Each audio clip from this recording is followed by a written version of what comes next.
তুরজাউন। Number 6 হলো আল্লাহর স্মরণে লিপ্ত থাকা, আল্লাহর জিকিরে সর্বক্ষণ জিহ্বাকে সিক্ত রাখা, দিলটাকে আল্লাহর দিকে ঝুঁকে নেওয়া, সর্বক্ষণ আল্লাহকে প্রস্তুত রাখা, তাকে স্মরণ করার জন্য সর্বক্ষণ দিলটাকে প্রস্তুত রাখা। ফাযকুরুনি আযকুরকুম ওয়াশকুরুলি ওয়ালা তাকফুরুন। নাম্বার 7 হলো তওবা করা, ক্ষমা প্রার্থনা করা আল্লাহর কাছে। গুনাহ আছে যার তওবা তার অবশ্যই করতে হবে, গুনাহ আছে যার ক্ষমা তার চাইতে হবে একমাত্র কার কাছে? আসতে বলবেন না, কার কাছে?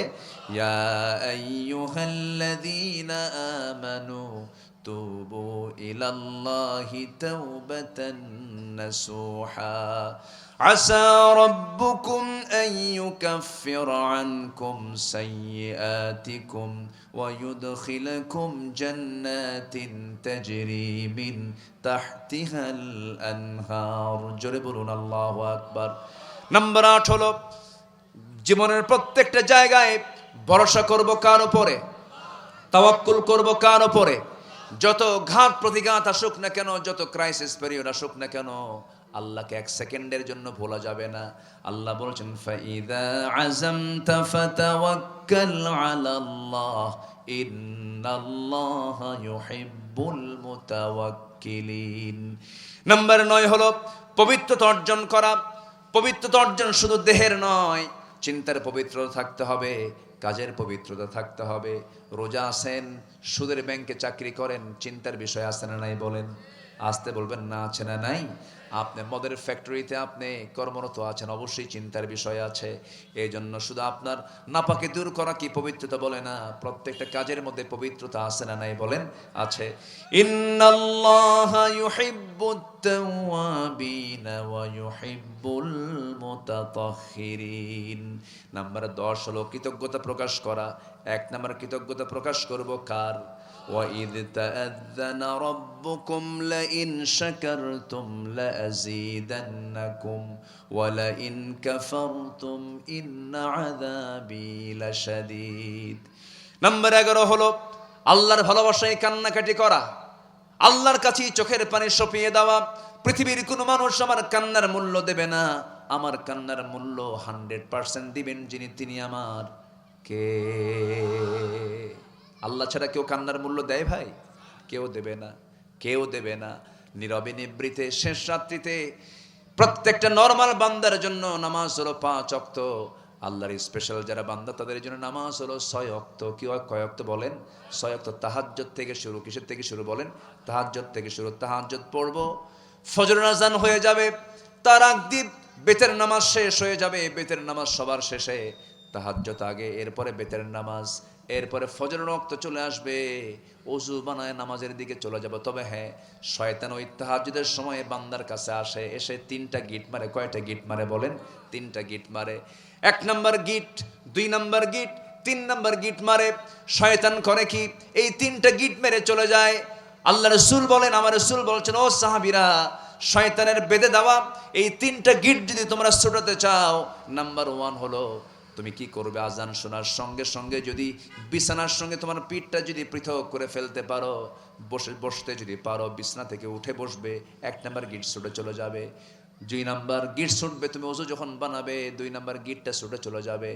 নাম্বার 3 গিটটা ছুটার জন্য যখন তুমি ওযু বানায় যখন মসজিদের দিকে রওনা দেবে, নামাজ আদায় করে নামাজ শুরু করে দেবে, সঙ্গে সঙ্গে শয়তানের 3 নাম্বার গিটটাও ছুটে যায়। 24 ঘন্টা শয়তান তোমার দ্বারে পাশে আসার সাহস পায় না। কয়টা গিট মারে শয়তান বলেন? এই 3টা গিট কি সবাই ছুটাতে চান? সবাই কি ছুটাতে চান? কয়টা কাজ করে বলেন? কয়টা কাজ করে? বিছনা থেকে নিজের পৃথক, বিছনা থেকে নিজের পিঠটাকে পৃথক করা, ওযু বানানো, নাম্বার 3 নামাজে দাঁড়ানো, 3টা গিট ছুটে যাবে। এই সিদ্ধান্ত আজকে থেকে নেবেন কারা কারা? একটু হাত তুলে দেখান তো দেখি। জোরে বলি ইয়া আল্লাহ। আমাদেরকে 5 ওয়াক্ত সালাত আদায় করার তৌফিক তুমি আল্লাহ দিয়া দাও। জোরে বলি আমিন। আরো জোরে আমিন, আরো জোরে আমিন। একটা কথা প্রায় আমি বলি, বলুন তো, আমার দেশে নামাজি বেশি না ইমানদার বেশি? হ্যাঁ, ভালো করে বলুন, নামাজি বেশি না ইমানদার বেশি? ইমানদার বেশি, নামাজি কম। বলে না যে হুজুর নামাজ না পড়ি ইমান তো আছে আমার। আছে না? বলে কিনা? তাহলে দেখেন, এমন ইমানদার নামাজ নাই, এমন ইমানদার কি নাই? নামাজ নাই। সেই ইমানদারের কি মূল্য কি আল্লাহর কাছে থাকবে? থাকবে না। নামাজ পড়লেই ইমানদারের মূল্যটা চলে আসবে। নাম্বার 12 হলো সালাতের প্রতি যত্নবান হওয়া, আল্লাহর সামনে বিনম্র হয়ে দাঁড়ানো। হাফিজু আলাস সালাওয়াতি ওয়াস সালাতিল wusta ওয়া কুমু লিল্লাহি কানিতিন। নাম্বার 13 হলো আল্লাহর পথে জ্ঞান অর্জনে নিজেকে দৃঢ় রাখা। জ্ঞান আমাকে আপনাকে ঠকাবে না। জ্ঞান এমন একটা অস্ত্রের নাম, এমন একটা শক্তির নাম, শয়তান আপনার জ্ঞানের কাছে হেরে যায়। শয়তান আসে হলো জ্ঞানীর কাছে না মূর্খের কাছে? মূর্খের কাছে সে সহজে সে মানে চতুর্দিকে সে মানে ছড়িয়ে আপনাকে আক্রান্ত করার চেষ্টা করে, কিন্তু আপনার কোরআনের জ্ঞান যখন থাকবে শয়তান আপনাকে সহজে ওয়াসওয়াসা দিতে পারবে না। আল্লাহ রাব্বুল আলামিন বলেন, ইয়ারফাইল্লাহু আল্লাযীনা আমানু মিনকুম ওয়াল্লাযীনা উতুল ইলমা দারাজাত ওয়াল্লাহু বিমা তা'মালুনা খাবীর। সূরাতুল মুজাদালা আয়াত নাম্বার 11। আল্লাহ রাব্বুল আলামিন বলেন, ইলম যারা হাসিল করবে আমি আল্লাহ তাদেরকে বিশাল মর্যাদা দিয়ে দেব। জোরে করেন সুবহানাল্লাহ। নাম্বার 14 হলো সৎকর্মশীল হওয়া, খারাপ কোনো কাজে না যাওয়া, ভালো কাজে অংশগ্রহণ করা। ওয়ালা তুফসিদু ফিল আরদি বা'দা ইসলাহিহা ওয়াদউহু খাওফান ওয়া তামাআন ইন্না রাহমাতাল্লাহি কারীবুম মিনাল মুহসিনিন। সর্বশেষ হলো ইনসাফ এবং ইহসান অবলম্বন করা। ইনসাফ এবং ইহসান যার মধ্যে থাকবে সে ব্যক্তি জাহান্নাম যাবে না। একটা আয়াত সবচেয়ে ব্যাপক অর্থ বহন করে, একটা আয়াত কোরআনে কারীমের, সেই আয়াতটা সবাই আমরা কম বেশি মুখস্থ আছে আমাদের। সূরাতুন নাহাল আয়াত নাম্বার 90। প্রত্যেকটা খতিব জুমার খুতবায় আয়াত অবশ্যই বলেন তারা, যারা পারেন ঠোঁট মিলিয়ে বলুন, ইন্নাল্লাহা ইয়া'মুরু বিল আদলি ওয়াল ইহসান ওয়া ইতাই যিল কুরবা ওয়া ইয়ানহা আনিল ফাহশাই ওয়াল মুনকারি ওয়াল বাগি ইয়াইদুকুম লাআল্লাকুম তাযাক্কারুন। ইনসাফ হলো যার যে প্রাপ্যতা তাকে বুঝিয়ে দেওয়া। ইহসান হলো অন্যের প্রতি নিজেকে সেবার জন্য নিজেকে প্রস্তুত রাখা, দয়া পরব, সহানুভূতি দেখানো। এই দুইটা জিনিস যদি কোনো বান্দার মধ্যে থেকে যায়, আল্লাহ পাক ওই বান্দাকে প্রিয় বান্দা হিসেবে গ্রহণ করেন। আর আল্লাহর প্রিয় হয়ে গেলে বান্দার জীবনে আর কিছু প্রয়োজন নাই। আল্লাহ কবুল করুন, জোরে বলি আমিন। আরো জোরে, আরো জোরে। যে যেখানে আছেন একটু বসে পড়ুন।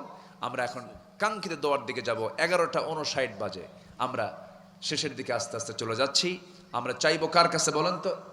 আল্লাহর কাছে চাবো। আমরা সবাই বলি সুবহানাকাল্লাহুম্মা ওয়া বিহামদিকা আশহাদু আল্লা ইলাহা ইল্লা আনতা আস্তাগফিরুকা ওয়া আতুবু ইলাইকা।